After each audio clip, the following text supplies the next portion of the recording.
Bienvenidos a otro episodio, a otro capítulo de su podcast Finanzas e Inversiones con Andrés Vicencio y quien le habla, Esteban Cantos.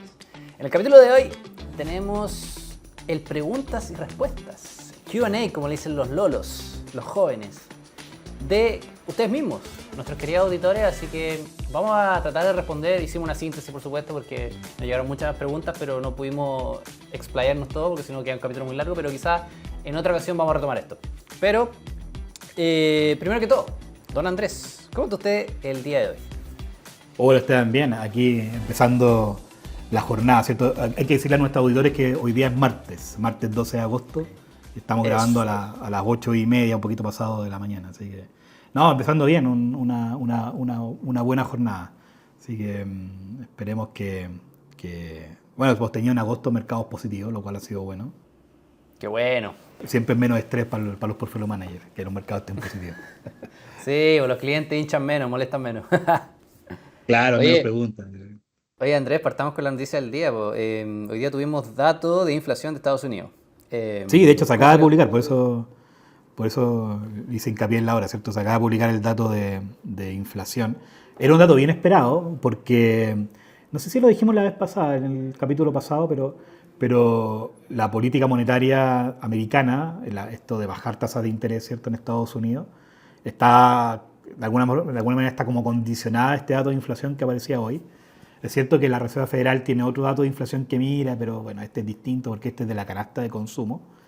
Y salió bastante en línea. ¿No? ¿Tú tienes los datos ahí o no, Esteban? Sí, 0,2, esto es julio, año contra año, 0,2 para el índice del IPC y para el caso el cual excluye los volátiles, por ejemplo, como comida y energía, 0,3. Claro, eso es lo que llaman Aumentos la positivos. inflación core, ¿cierto? Claro, la inflación. La inflación core es la que excluye todos estos precios que son más volátiles. Ambos salieron en línea, pero ahí quedó la inflación total quedó en 2,7% el año contra año. O sea, julio 25 contra julio 24. Y la core quedó en 3%. Perdón, en 3,1%. Perfecto. Yo creo que el dato igual o sea, está en línea con lo esperado, pero puede ser un poco mal interpretado o mal tomado por el mercado, porque empieza a mostrar de que la inflación efectivamente está con un leve sesgo al alza, y ese leve sesgo al alza puede estar explicado por todo este tema de las tarifas, ¿cierto? Sí. ¿Será que tenemos recorte en septiembre o no? ¿Qué dices?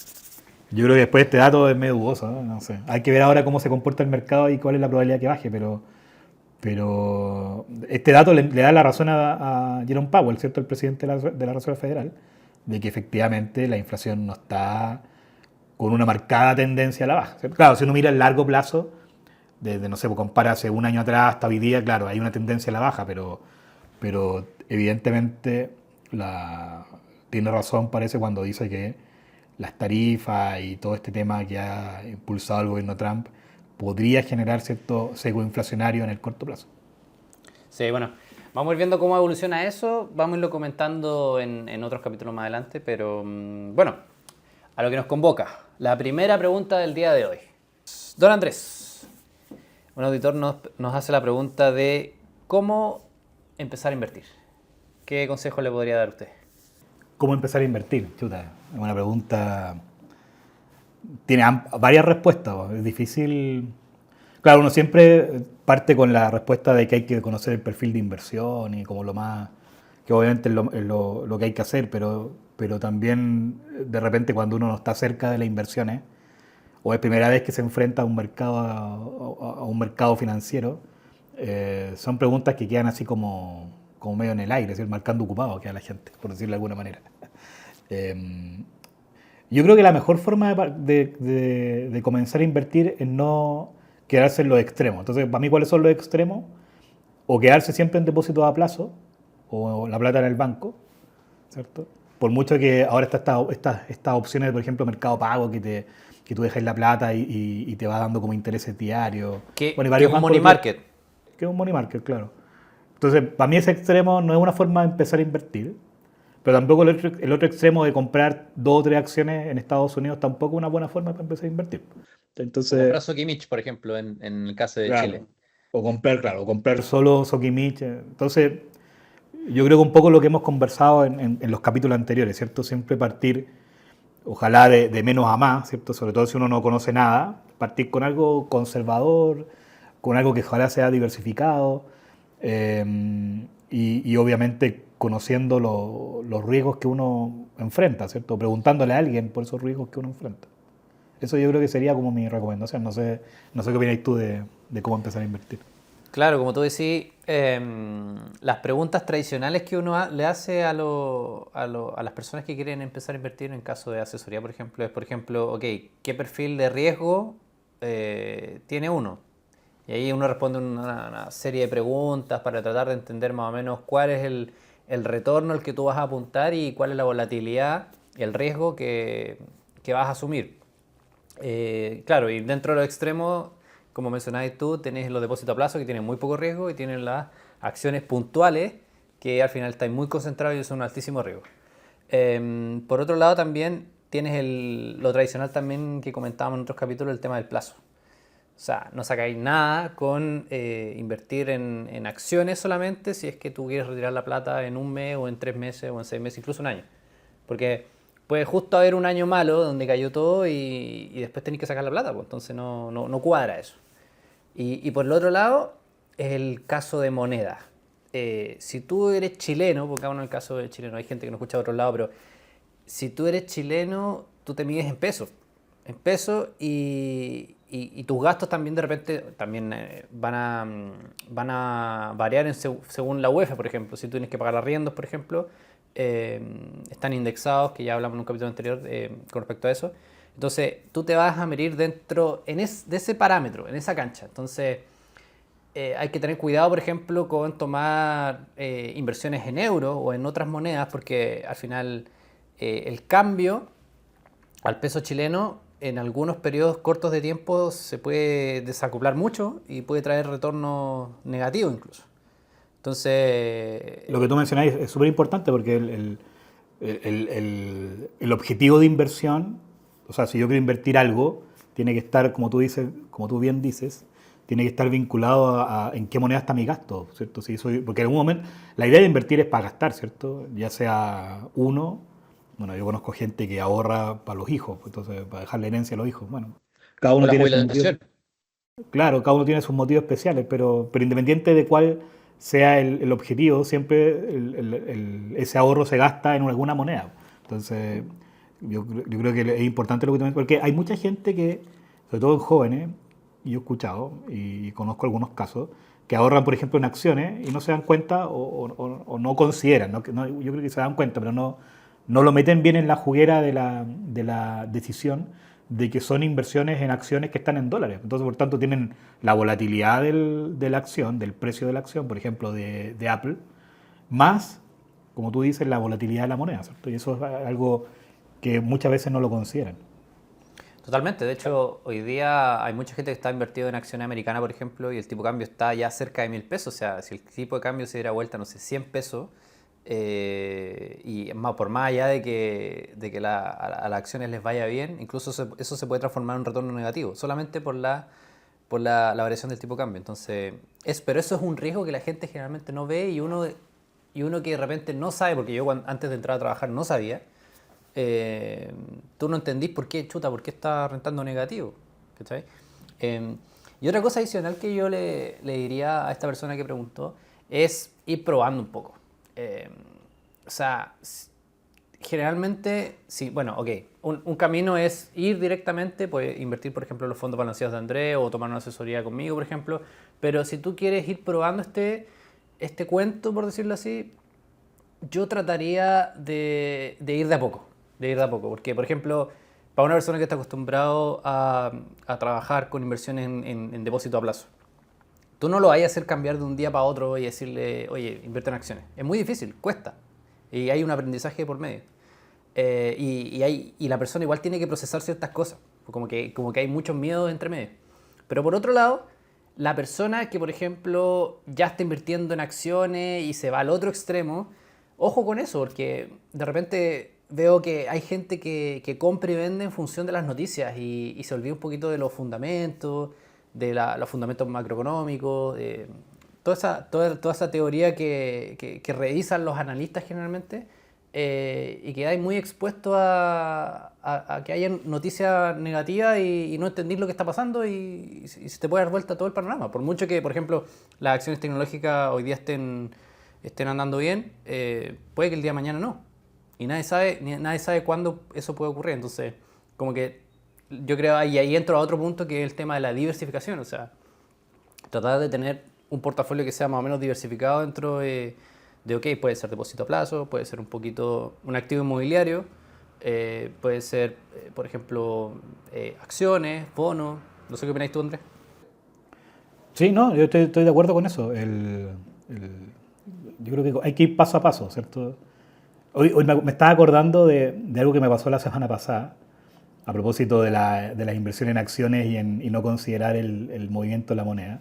Me acordé ahora que, dado que la semana pasada el Banco Central de Chile anunció esta compra de bonos, perdón, de dólares en el mercado local, tuvo una pregunta de un cliente aquí de la Reinvial o sea, que quería invertir en una cartera en dólares, en uno de los fondos que tenemos en dólares. Pero después de conversar un poquito con esa persona, me di cuenta de que en realidad lo que él quería no era invertir en la cartera en dólares o en el fondo, sino que lo que él quería era invertir en dólares pensando que el dólar se iba a ir hacia abajo. O sea, iba a bajar. Hoy día el tipo de cambio en la mañana ha estado en 9,70 pesos chilenos por dólar. Entonces él pensaba, supongamos que ese era el valor de la semana pasada, él pensaba que iba a volver a 9,40. O sea, el peso se iba a apreciar contra el dólar. Y yo le dije, pero bueno, si tú quieres hacer eso, mejor compra los dólares, pues ¿para qué preocupado de qué es lo que tiene la cartera? Entonces, ¿por qué me acordé de eso? Porque también pasa, y me ha pasado varias veces desde que estoy acá, de que muchas veces la gente no, como que trata de separar los riesgos, ¿cierto? Y como que hace como que un riesgo no existe. Y no, pues yo creo que hay que juntar todos los riesgos que tienen las inversiones y pensarlo, meditarlo y decidir si eso es lo que esos niveles de riesgo que estoy tomando son los que efectivamente quiero para mi portafolio. Me acordé a propósito de lo que conversabas tú de ir paso a paso, de conocer, etcétera. Sí, ¿no? Y al final evitar los extremos, tú decís, yo resaltaría otro tema que es, por ejemplo, el tema de los sesgos.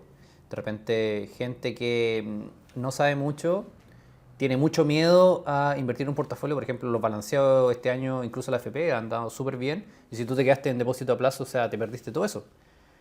¿Cachai? Pero por otro lado, si es que te da un exceso de confianza, porque pasa, hay gente que dice, no, yo me la sé toda, yo creo que el mercado va a andar así, ¿no? Y hoy lo va a chuntar. Cuidado. También el exceso de confianza generalmente te pega súper duro, así que... Y a todos, o sea, a todos por igual. No, y otra lista que se desprende de esto, ¿cierto? Es la paciencia. O sea, claro, la pregunta era cómo empezar a invertir, pero bueno, una vez que ya empezó, hay que tratar de tener paciencia con las inversiones, primero porque los mercados son volátiles, ¿cierto? Se mueven, suben, bajan, ¿cierto? Como este año. Van de lado, como dicen algunos analistas, sobre todo análisis técnicos, ¿cierto? Tan laterales. Entonces, los mercados tienen movimiento y ese movimiento evidentemente es normal, es natural, ¿cierto? Es como el viento, ¿cierto? Es normal que haya viento. Uno no esperaría que todos los días fueran quietos, calmos, ¿cierto? Claro. Pero claro, entonces de repente cuando los mercados bajan, por A, B, C o D motivo, como que el inversionista se pone nervioso y dice, ya, hay que vender. Pero los mercados así como bajan también suben. Suena bastante obvio lo que estoy diciendo, como medio como de frases de grandes pensadores. Pero pasa que a la gente se le olvida de que así como los mercados caen de manera violenta, también recuperan muy rápidamente a veces. O recuperan, o más que recuperan, ¿cierto?, las caídas. ¿Por qué digo eso? Porque típicamente cuando ven que hay una caída violenta en el mercado, o que es mayor de lo que ellos pensaban que podía caer, venden en la parte baja, ¿cierto?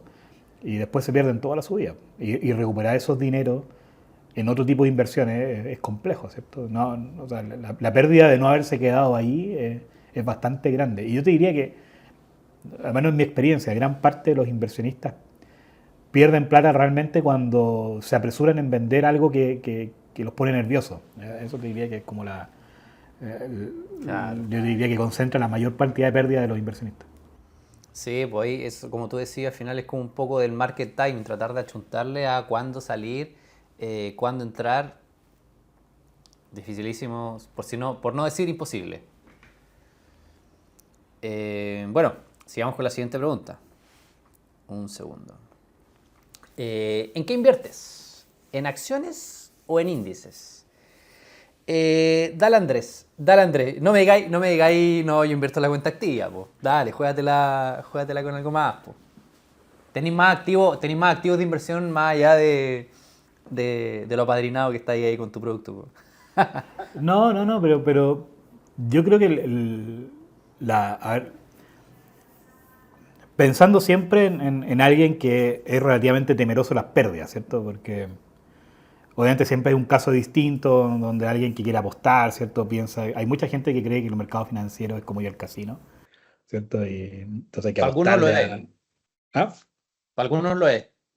Para algunos lo es, claro, sí, por eso digo que hay mucha gente que piensa que es así. Yo creo que no es así, el mercado financiero no es para jugar al casino, pero obviamente hay, eh, hay espacio para todo el mundo, ¿cierto? Para todas las creencias.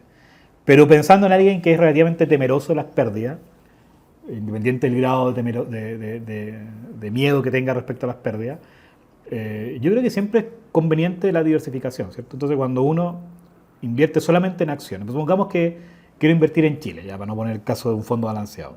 Pongamos otro país para hacerlo más transversal. Bueno, hablemos de Europa. Ya. Uno quiere invertir en acciones europeas. Entonces, bueno, puede comprarse 4 o 5 compañías europeas, ¿cierto? Acciones europeas. Eh, y, o podría comprarse el índice de acciones europeas, ¿cierto? Hay ETF, hemos hablado ya de lo que es ETF, ¿cierto? Que es una especie de fondo mutuo. O hay fondos mutuos de acciones europeas. Yo creo que si uno no tiene mucha idea de las compañías europeas, yo en mi caso no tengo idea de nada de eso, entonces no sabría opinar si una compañía es mejor que otra. Eh, ¿Por qué podría invertir, o sea, por qué debería invertir en un índice? Porque los índices en general, yo apelo al hecho de que los índices no quiebran, ¿cierto? Yo no conozco índices que hayan quebrado, pero sí conozco muchísimas acciones que han quebrado. Entonces, ¿por qué digo eso? Porque los índices se van como redefiniendo Rebalanceando. durante el tiempo, ¿cierto? Hace un tiempo atrás me acuerdo de un gráfico que mostraba que creo que en los años 90, puede ser, no me acuerdo bien, pero pongamos los años 90, el índice americano de acciones estaba principalmente compuesto por acciones de energía, de Enron, Shell, ese tipo de compañías. Chevron. Hoy día es principalmente tecnológica, ¿cierto? ¿Por qué digo eso? Porque los índices van cambiando, van mutando, tienen como vía propia, por decirlo de alguna manera, ¿cierto? Por un montón de razones que hemos conversado en otros capítulos. Pero las acciones no, pues las acciones efectivamente sí pueden quebrar, ¿cierto? Por ejemplo, no sé, pienso no sé si Blockbuster tenía acciones, por ejemplo, pero si tuvo, evidentemente ya no existe. Entonces, Claro, claro. uno podría apuntarle a 2 o 3 acciones y probablemente apuntándole a 2 o 3 acciones, ¿cierto? Probablemente puede perder mucho dinero. Entonces, yo no invertiría en acciones puntuales, ni en bonos puntuales, ni en cualquier activo individual, sino que trataría de buscar índices o diversificar. Yo creo que eso es un primer peldaño también, como comentábamos recién, para empezar a invertir. Oye, ya, pero no me escapé la pregunta, po. ¿Cómo administra Andrés Vicencio su patrimonio? Tírate algún No, porque comentario. yo por regulación no puedo invertir en acciones. Entonces, yo por regulación Ah, tengo que invertir en fondos mutuos. Y como invierto, y como tengo que invertir en fondos mutuos, por la regulación de la CMF, invierto en ya, los mismos fondos que administro. ya, está De ahí ahí, tengo mi claro. plata. Yo no puedo Ah, invertir en acciones. O sea, y un podría ser, departamento por ahí. claro, o sea, podría invertir en acciones. Lo que pasa es que para poder invertir en acciones hay que hacer todo un trámite y un papeleo que la verdad Ah, y es tan tenés que largo y avisar. tan latero que digo, ya no, chao. Claro, claro. Y por ahí alguna propiedad inmobiliaria probablemente. Pero te voy a confesar algo que no he contado a nadie. Mi primera inversión fue en acciones. En ¿Ya? una acción. Dale, No, dale, perdón, en dale, dos eso es acciones. En 2 acciones. Dale, dale. Eh, y perdí mucha plata. Pero, ¿y esto estáis hablando de qué año? ¿De qué año fue esto?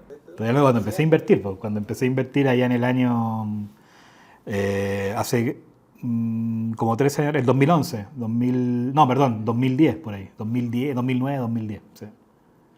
Ahí comencé a invertir. Sí, bueno, sí. Yo también recuerdo que en ese tiempo, no sé si había otras alternativas, pero existía una página web de consorcio. Entonces tú podías comprar acciones de Lipsa. Yo recuerdo haber comprado las más grandes, porque al final uno accede a lo que es más conocido, po. Y también lo mismo, o sea, pegado en la pantalla, viendo cómo se movía y decía, no, yo pensando que me iba a ganar, no sé, por lucas de diferencia en el precio de la acción o 1.000 pesos, perdón, en un ratito, po. Pero claro, las cosas no funcionan así, pues uno tiene que esperar eh, y también hacer un proceso de selección más acabado o dejarse guiar por quien sabe, quien tiene esa información. No, pero interesante. Yo por mi lado te podría decir que hoy en día, tal como la escuela que tuve aquí trabajando con Andrés, soy creyente al final de los portafolios balanceados. Creo que es un buen mix de cómo cuidar la plata y no hacer tonteras, básicamente. Porque al final uno no tiene la bolita de cristal para poder saber al final qué es lo que va a suceder con cada acción. Y aparte es un consumo de tiempo gigante. Entonces al final, ¿qué es lo que yo hago? Eso es lo principal, yo creo, que lo que tocáis de decir, que si vais a invertir en 2 o 3 acciones o lo que sea, tenéis que tener un tiempo importante para poder seguir esa cuestión, pues, y no es fácil eso. A menos que uno se dedique a esto, ¿cierto? Pero si uno, Claro. no sé, pues trabaja en otra industria, no sé, pues en la construcción, o trabaja, qué sé yo, es médico, uno no tiene tiempo para estar mirando los mercados financieros todos los días, pues. Claro, totalmente. O sea, la posibilidad de que te metáis justo en Nvidia antes de que saliera ChatGPT, imposible. O sea, uno llega a eso una vez que ya la cuestión rentó 100% y salió en las noticias ya no sé cuántas veces. O sea, al final todas estas noticias salen en los diarios cuando la cuestión ya pasó. Entonces, lo que yo hago al final es tratar de modelar un poquito los portafolios, un portafolio balanceado, que es, por ejemplo, los que maneja Andrés. Entonces, al final, uno diversifica en regiones, por ejemplo, Estados Unidos, Europa, Asia. Uno puede invertir también en Japón, en Australia, si quieres. Tú puedes invertir donde queráis. Pero no solamente en acciones, sino que también en renta fija, que la gente lo pasa muy por alto, que tiene menor volatilidad. Entonces, y eso le da, como conversamos en otros capítulos, le da bondad al portafolio y hace que crezca de forma sostenida en el tiempo sin que se vuelva muy loco, por decirlo así, en simple.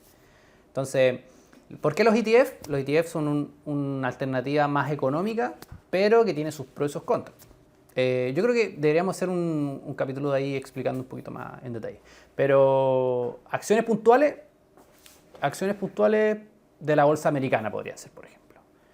Pueden ser de la bolsa americana, de Europa, qué sé yo, de Asia también, de China, si que te gusta también. Depende. La mayoría de los países tienen mercado financiero, o sea, tienen un mercado financiero relativamente profundo para un cliente como nosotros, ¿cierto? Que tampoco vamos a colocar, no sé, Sí, por $1.000 millones en la mesa, entonces claro, no con vamos a ver Andrés no ningún somos precio millonarios, relevante, ¿cachai? Claro.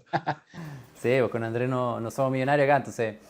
Pero al final tú puedes invertir en acciones puntuales, pero claro, asumiendo el riesgo de que ojalá esto no sea un porcentaje grande de toda la plata que tú tienes invertida. Entonces, al final esa es un poco lo que hago yo, es tratar de diversificar harto y elegir productos que no sean tan caros. Y dependiendo de las alternativas que hay, porque de repente pasa que, por ejemplo, en el caso de renta fija, no hay alternativas buenas en ETF y la opción que queda es ir con un fondo mutuo. Claro. No, es que en renta fija, al menos chilena, no sé, americana probablemente así hay más ETF, pero en renta fija chilena no tenéis tantos instrumentos. O sea, no es llegar y comprarse un bono. No sé si lo dijimos en el capítulo de la renta fija, pero los montos con los cuales se dividen los bonos para poder invertir son montos altos. No sé, 500 UF, 1000 UF. Entonces, claro, yo por lo menos no puedo comprar o podría comprar quizás un cupón, me alcanzaría a comprar un cupón, que serían, pongamos, de 500 UF, estoy inventando. Pero eso es tener un bono, ¿cachai? Casi todo tu patrimonio en un bono, entonces no... No tiene sentido. No al lugar, claro. No.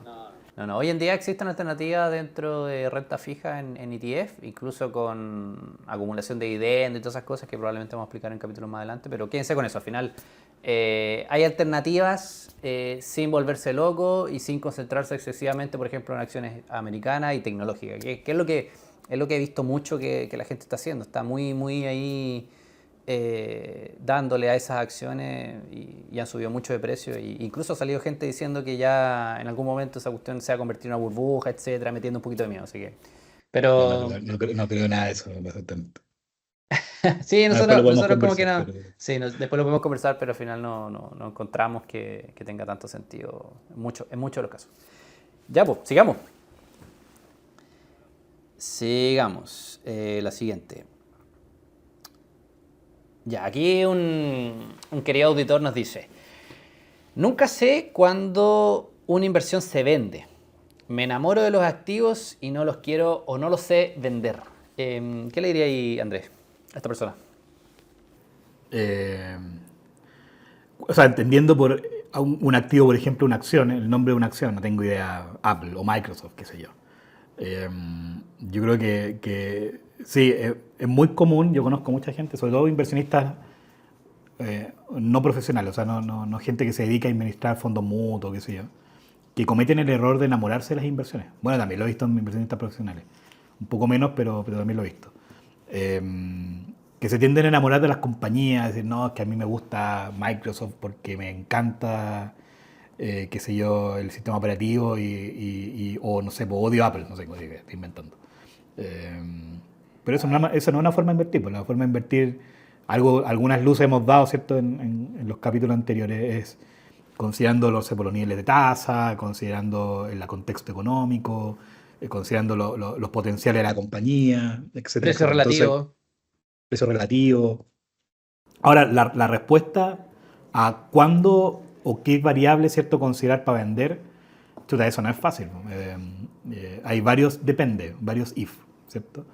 Y depende de un montón de cuestiones. Depende bueno, las que mencionamos, ¿cierto? Y además, como entre comillas, del termómetro, ¿cierto?, día a día que uno tiene respecto a lo que va a pasar más adelante. Uno no tiene la bolita de cristal, como tú bien decías hace un rato, pero sí tiene más o menos una idea, ¿cierto?, respecto a cómo se están moviendo los mercados y por tanto, dado que se están moviendo en cierta dirección o en esta dirección, ¿cierto? Uno tiene en su mente una cartera como tipo, ¿cierto? Entonces sabe lo que debería vender si es que el mercado va a la izquierda o sabe lo que debería comprar si es que el mercado va a la derecha, ¿cierto? Por decirlo de alguna manera. Eh, eh, Como lo mismo cuando uno hace un viaje, ¿cierto? Y se ve enfrentado a un tráfico. Entonces tiene la opción de decidir, bueno, si me voy a desviar por, qué sé yo, por este camino alternativo, que puede ser una opción, ¿cierto? Quizá voy a tener que comprar más benzina, voy a tener que echarle más petróleo, ¿cierto? No sé cómo se dice en otros países, benzina, petróleo, pero voy a tener que echarle más petróleo al vehículo. Quizás si me quedo aquí en el tráfico, en la fila, ¿cierto? Bueno, me voy a demorar más, pero no voy a gastar tanto. Bueno, hay un montón de variables que uno determina, ¿cierto? O mejor dicho, de acciones que uno tiene preconcebido, condicionales, ¿cierto? En el momento que está pasando. Entonces, ¿cuándo vender algo en lo que invertí? Chuta, es complejo. Por eso lo que comentábamos recién, ¿cierto? Para poder tener una cartera con 2 o 3 acciones de largo plazo y ahí ahorrar mi pensión, chuta, aparte de comprar, ¿cierto?, las 2 o 3 acciones, que ya es difícil decidir qué acciones comprar, hay que tener harto tiempo para poder decir, bueno, ¿cómo voy rotando esto, ¿cierto? Eh, porque, porque para eso mejor dejárselo a la gente profesional, ¿cierto? Y con esto no estoy diciendo de que haya que invertir en fondos balanceados o en fondos X, sino que conversa con alguien, conversa con un asesor financiero, eh, que ojalá estén certificados, ¿cierto? Y que tengan sus debidas licencias. Invierte en algún fondo, ¿cierto?, que ojalá haga toda la pega, sea de invertir en acciones o de invertir en algo más balanceado o de invertir en renta fija. Eh, yo creo que esa también es una forma de evitar enamorarse de los activos, ¿cierto? Porque pasa eso. O sea, a mí me ha pasado que más que alguien que no quiera vender algo, me ha pasado, conozco gente que no ha querido vender algo porque no entiende si es que eso que compró, ¿cierto?, va a subir o va a bajar. Entonces como que está medio paralizado, ¿cierto? Paralizada y no puede tomar una decisión. Más que no quiera vender porque se enamoró del activo, no puede tomar una decisión. Bueno, por mi lado, yo diría que esta persona quizás está pensando efectivamente que, ok, tiene ciertas acciones compradas probablemente, aquí estamos subiendo, por supuesto, y él asume que tú tienes que vender esas acciones o parte de esas acciones el 100%. Y lo que se da generalmente cuando uno administra activos, no en el caso de lo inmobiliario, si es que son físicos, pero fondos, por ejemplo, es que tú puedes vender una parte, no tienes que venderlo necesariamente todo. Entonces yo creo que eso te cambia un poco el esquema. Y por ejemplo, no sé, si estás invertido 100% en Apple, ok, tú perfectamente podrías vender el 70% y ver alguna otra alternativa donde te haga sentido colocar tu dinero, por ejemplo. ¿Cachai? Entonces eso le agrega otra arista a lo que uno hace con estos activos que a uno le gusta. Pero ok, esta cuestión yo creo que es algo que les pasa a todos. O sea, todo el mundo tiene ciertas acciones que le encantan porque, no sé, por ejemplo, en el caso de, no sé, Tesla, si tú crees, por ejemplo, que los autos eléctricos son el futuro o encontráis que Elon Musk es como un héroe, o sea, obviamente tú vas a invertir en ese tipo de acciones y las vas a mantener de aquí por mucho tiempo, pero al final eso, como que hay que tratar de no enamorarse tanto de los activos y pensar que son al final una herramienta nomás, una herramienta, un vehículo para lograr ciertos objetivos. O sea, más que enamorarse de los activos, yo creo que hay que enamorarse de una forma de invertir. O sea, Un por ejemplo, sistema, ser un consistente sistema. invirtiendo todos los meses. Entonces, enamórate de ser consistente en invertir, no sé, pues, eh, qué sé yo, en pesos chilenos, 10.000 pesos chilenos todos los meses. O en dólares, no sé, pues, $20 todos los meses, estoy inventando. Enamórate de eso, más que enamorarte, ¿cierto?, de compañía en particular. Yo creo que eso es más sano, ¿cierto? Creo yo. Sí, pues de hecho acá en el podcast todavía no hemos hablado de la bondad del interés compuesto, del tema del ahorro también, que al final, oye, un 18 o un 20% de 1 millón, de 100 millones o en dólares, de $1.000, $10.000, $100.000, cambia harto el monto en plata. Entonces, al final el ahorro uno lo minimiza, pero al final irle metiendo platita a tus inversiones, al final es una de las cosas que más mueve la aguja a largo plazo. Bueno, sigamos con la siguiente pregunta.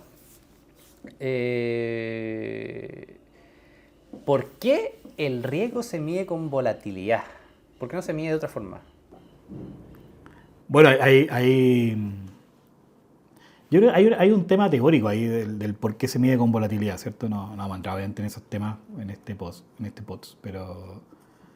eh, pero claro, la volatilidad está vinculada con la probabilidad de cambios entre estados de la naturaleza. Me fui un poco en la filosófica, pero cuando uno empieza a estudiar inversiones, le enseñan que o sea, el motivo de ahorrar, ¿cierto?, es porque uno enfrenta o se quiere proteger, ¿cierto?, frente a distintos escenarios posibles que puedan haber en el futuro. Esos son los estados de la naturaleza. Entonces, cada escenario posible, la teoría asume que uno es capaz de asignarle cierta probabilidad de ocurrencia. Entonces yo creo que, no sé, en 10 años más, ¿cierto?, voy a seguir trabajando en X compañía, o en 10 años más, ¿cierto?, mi otro escenario es que quizás voy a estar desempleado. Entonces uno le asigna probabilidades de la naturaleza a eso, a esos estados de la naturaleza, y por tanto pues, es capaz de entender o tener un número razonable de cuál sería el retorno o el pago que le daría a su ahorro en 10 años más. Entonces, esos cambios en esos estados o en esos pagos, ¿cierto?, son volátiles, y por tanto, como son volátiles, como son distintos escenarios con distinta probabilidad, ¿cierto?, hay un riesgo vinculado a que se dé un escenario y no los otros. Y por eso asociamos, bueno, esto lo reduje, una reducción bien sintética de la teoría, probablemente me equivoque, pero en realidad por eso uno entiende de que un activo financiero, ¿cierto?, una cosa es el retorno que te puede ofrecer, por ejemplo, las acciones, pero la manera de poder medir ¿cierto? O de poder estimar, ¿cierto? Si es que en 10 años más o en 5 años más, ¿cierto? Ese activo financiero, esa acción va a rentar 100% o va a rentar 50%, etcétera, es la volatilidad, ¿cierto? Que de alguna forma expresa más o menos o te da una idea de qué tan probables son los escenarios futuros que tú estás enfrentando. Para decirlo de manera aún más simple. Supongamos que yo me compro Apple a $100, no tengo idea cuánto está Apple, pero supongamos que la compro hoy día a $100. Entonces yo digo, bueno, yo creo que en 5 años más va a costar $200. O otro te podría decir, yo pienso que va a costar $50. Entonces la pregunta es que uno se daría, bueno, ¿cuál es la probabilidad, cierto, de que ocurra que en 5 años más va a rentar 200, o sea, va a subir de 100 a 200? ¿O cuál es la probabilidad, cierto, de que de los 100 se pasa a 50? Uno podría decir, oye, yo creo que subjetivamente, por todo el cuento macro, ¿cierto? Por todo el tema del análisis de la compañía, uno puede decir, no, es 90% probable que valga 200 y 10% probable que valga 50. Pero en realidad la manera correcta de poder estimar eso es con la volatilidad del activo, ¿cierto? Dime qué tan volátil es el activo y te voy a decir qué tan probables son los escenarios. Es un poco el motivo de por qué ocupamos la volatilidad, ¿cierto? Como una medida de riesgo. Tengo un amigo que me dijo hace un tiempo que la volatilidad es una mala medida de medir el riesgo. Y yo le dije, bueno, entonces, ¿cuál sería la buena medida? Y me dijo que era la tasa de default. Sí, los bonos tienen tasa de default, pero las acciones evidentemente también tienen tasa de default medio implícita, ¿cierto? Que algo haga default, para explicarlo más en simple, es que, por ejemplo, un bono no te pague, ¿cierto?, la deuda o no te pague los intereses en determinado momento del tiempo. Y que la compañía, la acción haga default, uno podría pensar es que la acción quiebre, ¿cierto? Es como claro, el paso previo a la quiebra. Claro, porque el default está más asociado a la deuda, ¿cierto? Tú haces default cuando dejas de pagar la deuda, eso vas a hacer default. La acción no es una deuda, ¿cierto? Ya lo vimos que es parte de la propiedad, pero bueno, no podría asociarle al hecho de que la acción pasa a costar cero en algún momento del tiempo. Quizá podría ser una manera de hacer default. Entonces me decía que ese era el verdadero riesgo del mercado. No, o sea, no le dije mucho, pero después pensándolo, ¿cierto? Y pensando en esta pregunta ahora que tú lo mencionas, la manera como medir, o sea, la volatilidad, ¿cierto?, está asociada a la probabilidad de esos estados. Y claro, el default es un estado más, ¿cierto?, de la naturaleza que se puede dar en el futuro. Mira, yo desconocía esto, el origen, pero sí sabía que habían varias formas de medirlo. Pero yo podría añadir a eso que al final la forma en que hoy en día se mide la volatilidad igual es fácil y práctica. O sea, en términos prácticos no tenéis para qué complejizar tanto si al final vaya a llegar a algo más o menos parecido. Encuentro que claro, te podéis moler mucho la cabeza, pero al final vaya a llegar a algo parecido que al final como que no aporta mucho. Claro, los inversionistas, por ejemplo, cuando invierten en un bono X, que es una clase de activo más tranquila, uno podría decir, bueno, ¿cuál es la probabilidad de que en 5 años más yo pierda 20%? Entonces, ¿qué hacen todos los analistas? Calculan la volatilidad del bono, del precio del bono, a través del tiempo. Supongamos que el bono tiene 10 años, entonces dicen, bueno, en los últimos 10 años la probabilidad de que haya rentado 20% negativo es de 2%. Entonces uno ya tiene una idea, ¿cierto?, de cuál es la probabilidad de que, extrapolando eso al futuro, de que, bueno, en 10 años más, ¿cierto?, pueda rentar 20% negativo.